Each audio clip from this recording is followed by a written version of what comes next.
और बड़ी खबर आ रही है बांग्लादेश से, जहां एक बार फिर राष्ट्रपति के इस्तीफे की मांग को लेकर के हिंसा भड़क गई है। हजारों प्रदर्शनकारी सड़कों पर उतर गए हैं। जो जानकारी मिल रही है, राजधानी ढाका में पुलिस और प्रदर्शनकारियों में झड़प हुई है, जिसमें 100 से ज्यादा पुलिसकर्मी घायल हुए हैं। और बांग्लादेश में एक बार फिर से बवाल हुआ है। पिछले 48 घंटे से राजधानी ढाका में हंगामा है।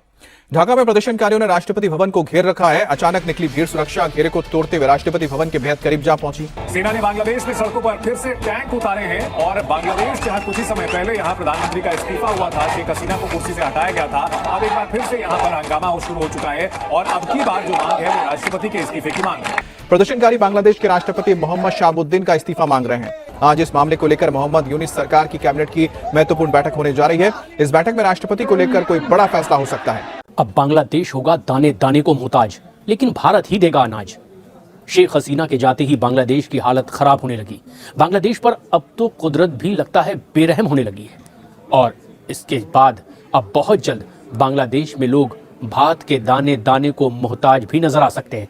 बांग्लादेश में बाढ़ ने ऐसी तबाही मचाई है जिसका असर लंबे वक्त तक बांग्लादेश में रहेगा। बांग्लादेश को अब बर्बाद होने से कोई नहीं रोक सकता। बांग्लादेश ने कसम खा रखी है कि वो कंगलादेश बन के रहेगा। जैसे कि आपको स्क्रीन पे मनाजिर नजर आ रहे हैं, बांग्लादेश में दोबारा से प्रोटेस्ट का आगाज हो चुका है और इस दफा बांग्लादेश के स्टूडेंट की डिमांड है कि उनके जो प्रेसिडेंट है मोहम्मद शहाबुद्दीन रिजाइन करे। 24 घंटे का टाइम दिया, अगर 24 घंटे से पहले रिजाइन नहीं करते तो फिर बांग्लादेश के अंदर उसी तरह के दंगे भड़काए जाएंगे, आग लगाई जाएगी, इंडिया की इन्वेस्टमेंट को नुकसान पहुंचाया जाएगा, बांग्लादेशी हिंदुओं को नुकसान पहुंचाया जाएगा, बॉर्डर के ऊपर टेंशन बढ़ेगी। दूसरी जानिब से भारतीय बीएसएफ जो है बहुत ज्यादा अलर्ट है, वो एक्टिव हो गई है क्योंकि इस दफा उनकी डिमांड ये है कि प्रेसिडेंट रिजाइन करे और आर्मी चीफ बांग्लादेश का बदला जाए। बांग्लादेश के कॉन्स्टिट्यूशन को बदलने की बात की जा रही है। एक तरफ देखा जाए तो इंडिया बांग्लादेश के साथ जो है अपने हालात जो है नॉर्मलाइज करने की कोशिश कर रहा है, लेकिन बांग्लादेश का एंटी इंडिया नैरेटिव इतना ज्यादा जहर उगलता हुआ नजर आ रहा है कि वो खुद अपने मुल्क को जो है बर्बाद करने के लिए तैयार बैठे हैं। क्या मोदी साहब रिएक्ट करेंगे? क्या इंडियन आर्मी दफा रिएक्ट करेगी? क्या शेख हसीना वाजिद जो कि इंडिया में मौजूद है,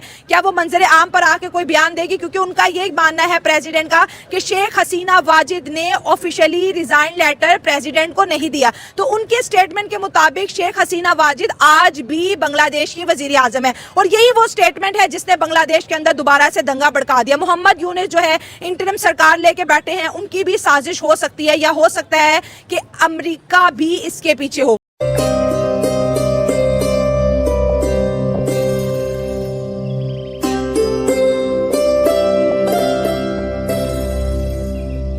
प्रदर्शनकारी प्रेसिडेंट मोहम्मद शहाबुद्दीन के एक बयान से भड़के हुए हैं। शहाबुद्दीन ने 2 दिन पहले एक इंटरव्यू में यह कहा था कि पूर्व प्रधानमंत्री शेख हसीना का इस्तीफा उन्हें नहीं मिला है। इस बयान से लोग भड़क गए क्योंकि राष्ट्रपति के बयान का मतलब यह है कि शेख हसीना ने अभी इस्तीफा नहीं दिया है, इसलिए वो संवैधानिक तौर पर अभी देश की प्रधानमंत्री हैं। शहाबुद्दीन के इस बयान के बाद खालिदा जिया की पार्टी बीएनपी और जमाते इस्लामी समेत तमाम सियासी दलों के कार्यकर्ता राष्ट्रपति के खिलाफ सड़कों पर उतर आए। प्रेसिडेंट की बात की तो ये साफ नजर आ रही है सब कुछ अमेरिका करवा रहा है, क्योंकि उन्हें पता है कि बांग्लादेश और जो इंडिया वो आपस में अच्छे फ्रेंड्स बनते जा रहे हैं। उनकी वजह से जो बांग्लादेश की इकोनॉमी है वो बेहतर होती जा रही है। वो हमसे कर्ज नहीं मांग रहे क्योंकि वो एक खुद इंडिपेंडेंट कंट्री बनने की कोशिश कर रहा था। उन्होंने क्या किया, उन्होंने पहले तो मोदी जी की हुकूमत को ना लाने की कोशिश की। उन्होंने इंटरनेट स्लो कर दिया, मतलब कि हर चीज जो मोदी जी की सपोर्ट में जा रही थी उसको स्लो कर दिया और अमेरिका ने और जो मोदी जी के खिलाफ वीडियोस बनाते थे उनको रीच दे दी ताकि यही वीडियोस वायरल हो। इस वजह तो शो में कल ठीक हो गया। अगर हम बांग्लादेश की बात कर लें, ये मैं बोलूंगी कि बांग्लादेश में कोई ऐसा इंसान जरूर है जो अमेरिका का बिल्कुल पुतला बना हुआ है। ठीक है, मोहम्मद यूनिस सरकार तो है, जो मोहम्मद यूनिस है वो इसकी सबसे बड़ी एग्जांपल है। वही बांग्लादेश में सब कुछ करवा रहा है क्योंकि वो बांग्लादेश का सगा नहीं है। जो सगी थी उनको उन्होंने निकाल के भेज दिया और अब उनको भी डिमांड कर रहे हैं। तो पता नहीं बांग्लादेशी इतने मुझे ऐसा नहीं है कि ब्रिक्स कामयाब हो गया है शायद इस वजह से अमेरिका दोबारा से प्रोटेस्ट, इसी वजह से तो उनको मिर्चें लगी है ना अमेरिका को, क्योंकि जो इंडिया उनके तो जो इंडिया ना वो तो अमेरिका की किसी बात पे एग्री करता नहीं है। ठीक है, इवन के अमेरिका खुद चाहता है कि हम इंडिया में आके इन्वेस्ट करें, ये करे वो करे। तो ब्रिक्स की जो मीटिंग हुई है उसमें चाइना देख लो, इंडिया देख लो और रूस को देख लो, वो जिस तरह से वो खुश हैं और जिस तरह से उन्होंने वो मीटिंग किया, जिस तरह से वो सक्सेसफुल हुए हैं, तो वो अमेरिका को बिल्कुल हजम नहीं हुआ। और देखो उसी मीटिंग के बाद आज बांग्लादेश में फिर तमाशा लग गया कि इनके प्रेसिडेंट को निकालो। और सबसे अहम चीज जो मैंने नोटिस की है, बांग्लादेश में कुछ भी होता है वहां पे बांग्लादेशियों को कुछ नहीं कहते, वहां पे बांग्लादेशी हिंदुओं को टारगेट किया जा रहा है और वो स्पेशली हिंदुओं को गुस्सा दिलवा रहे हैं और वो मोदी जी से कुछ ऐसा करवाना चाहते हैं। आपको पता है कि जहां पे भी हिंदुओं पे कुछ जुल्म होता है, पाकिस्तान की बात कर लो या अदर कंट्रीज की कर लो, तो मोदी जी बहुत एक्टिव होते हैं और वो उन पे बात करते हैं। जिस तरह से हमने तुर्की में एक वाकया देखा था, वो अपने हिंदुओं को लेकर बहुत ज्यादा सिंसियर है और ये चाहते हैं, अमेरिका के पीछे साजिश है और ये चाहती है कि हम कोई ऐसा प्लान करें जिसकी वजह से इंडियंस लोगों को गुस्सा आए, जिसकी वजह से उनकी सरकार को गुस्सा, और वो बांग्लादेश के ऊपर कुछ ऐसा स्टेप कर दे कि जो थोड़ी सी भी हमें नजर आता है कि शायद इंडिया बांग्लादेश को माफ कर लेगा, वो बिल्कुल टोटली उनको खत्म कर देगा। देखें जिस तरीके से बांग्लादेश वाले स्टेप्स ले रहे हैं, ये बांग्लादेश को बांग्लादेश बनाने के सफर पे लेके चले गए हैं। कोई भी मसला होता है उसको इंडिया के साथ अटैच कर देते हैं। पहले शेख हसीना और स्टूडेंट्स ने कैसी बुरी हरकतें की कि अटैक कर दिया जाके, आप उनके अंडर गारमेंट्स उठा के फिर रहे हो, आप उनका घर तोड़ रहे हो। ये तरीका नहीं है रिजाइन करवाने का। शेख हसीना इंडिया जाके बैठ गई, अब ये प्रेसिडेंट की तरफ चले गए हैं। अगर प्रेसिडेंट भी भागेगा तो कहाँ जाके स्टे करेगा? इंडिया के अंदर। इंडिया, क्योंकि उनके पास और कोई पनाहगाह ही नहीं है। उन्हें पता है कि इंडिया राइट नाउ सेफ है, उनकी आर्मी काफी अच्छी है, उनकी इकोनॉमी तो वर्ल्ड बेस्ट जा रही है, तो ये जाके वहां स्टे करेंगे।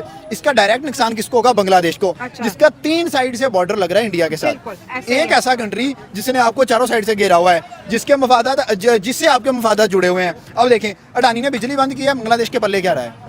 आप इंडिया से ले रहे हो, टेक्सटाइल जो है आपकी सारी इंडिया के अंदर चली गई है।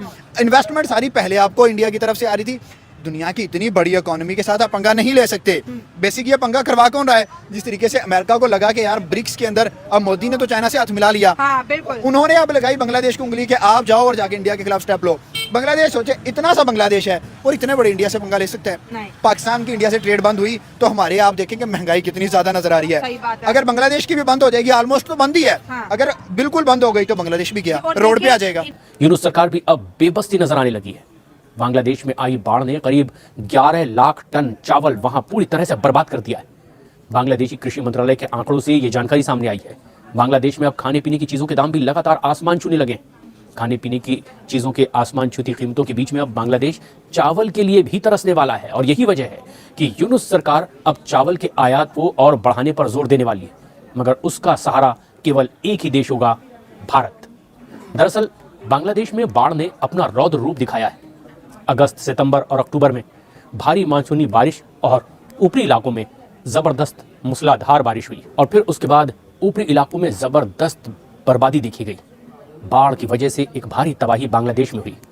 बाढ़ में कम से कम 75 लोगों की वहां मौत भी हो चुकी है। लाखों लोग इससे प्रभावित हुए हैं। पूर्वी और उत्तरी इलाके में तो सबसे ज्यादा नुकसान बांग्लादेश में हुआ है, और यहाँ की फसलों को भी सबसे ज्यादा नुकसान पहुंचा है। बांग्लादेश के कृषि मंत्रालय की माने तो इस साल बाढ़ की वजह से वहां चावल की पैदावार में भारी कमी आई है, और इसका असर बांग्लादेश में अब चावल के दामों पर दिखाई देने लगा है। वहां चावल के दाम आसमान छू रहे हैं। खाद्य मंत्रालय के एक अधिकारी ने बताया है कि सरकार 5 लाख टन चावल का आयात करने के लिए अब तेजी से कदम आगे बढ़ा रही है, क्योंकि ये उसकी मजबूरी भी है, और बहुत जल्द निजी क्षेत्र को भी आयात की अनुमति बांग्लादेश में देनी पड़ेगी। अब भारत के सामने ही बांग्लादेश हाथ फैलाता दिखाई देगा। तो दोस्तों, आपने देखा कि बांग्लादेश इन दिनों तनाव के दौर से गुजर रहा है। बीते दिनों शेख हसीना को पद से हटाए जाने के बाद बांग्लादेश में हिंदुओं के खिलाफ खूब अहिंसा देखने को मिली थी, और अब बांग्लादेश में फिर राजनीतिक तनाव बढ़ गया है, जब एक प्रमुख छात्र समूह ने देश के नाम मात्र के राष्ट्रपति मोहम्मद शहाबुद्दीन से इस्तीफे की मांग की है। ऐसा कहा जा रहा है कि उनके द्वारा कुछ ऐसी टिप्पणियां की गई थी जो अगस्त महीने में पूर्व राष्ट्रपति शेख हसीना के इस्तीफे को लेकर सवाल उठाती प्रतीत होती हैं। बांग्लादेश की राजधानी ढाका में सैकड़ों प्रदर्शनकारियों ने रैली निकाली। इसके साथ ही सैकड़ों प्रदर्शनकारियों ने राष्ट्रपति भवन, बंग भवन पर धावा बोलने का प्रयास किया। दोस्तों, यह उथल पुथल तब शुरू हुई है जब शहाबुद्दीन ने इस सप्ताह की शुरुआत में एक बंगाली भाषा के अखबार से कहा कि उन्होंने हसीना का इस्तीफा पत्र नहीं देखा है।